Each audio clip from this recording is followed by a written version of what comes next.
છેલ્લે તમે ક્યારે આવી રીતે શાંતિથી અને એકલા બેઠા છો? ક્યારેય નહીં, right? Hello guys, welcome to day 25 of being creative S. આપણે એવા સભ્ય સમાજની વચ્ચે રહીએ છીએ કે જ્યાં એકલું રહેવું કે એકલતાને લોકોએ બીમારી ઘોષિત કરી દીધી છે.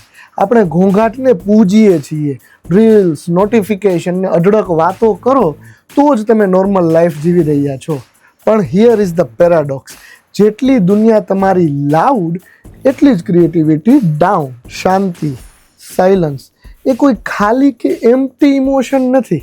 It is full of answers and clarity. માઇન્ડ્સના ખાલી બે જ મોડ હોય છે, કલેક્ટિંગ એન્ડ ક્રિએટિંગ. કેઓસ હોય ત્યારે માઇન્ડ આઈડિયાઝ અને ઇન્ફોર્મેશનને કલેક્ટ કરે છે અને સાયલન્સ અને સોલિટ્યુડમાં ડોટ્સ કનેક્ટ થઈ અને કાંઈક ક્રિએશન કરે છે.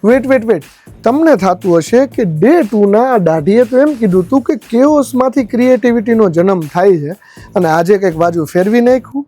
ના દોસ્ત, ક્રિએટિવિટીમાં chaos is the first step and silence and solitude is the second step, કે જ્યાં ડોટ્સ કનેક્ટ થાય છે અને કંઈક વેલ્યુએબલ ક્રિએશન થાય છે. સો ક્રિએટિવ અને પ્રેક્ટિકલ આઈડિયાઝ માટે તમારે રહેતા શીખવું પડશે એકલું.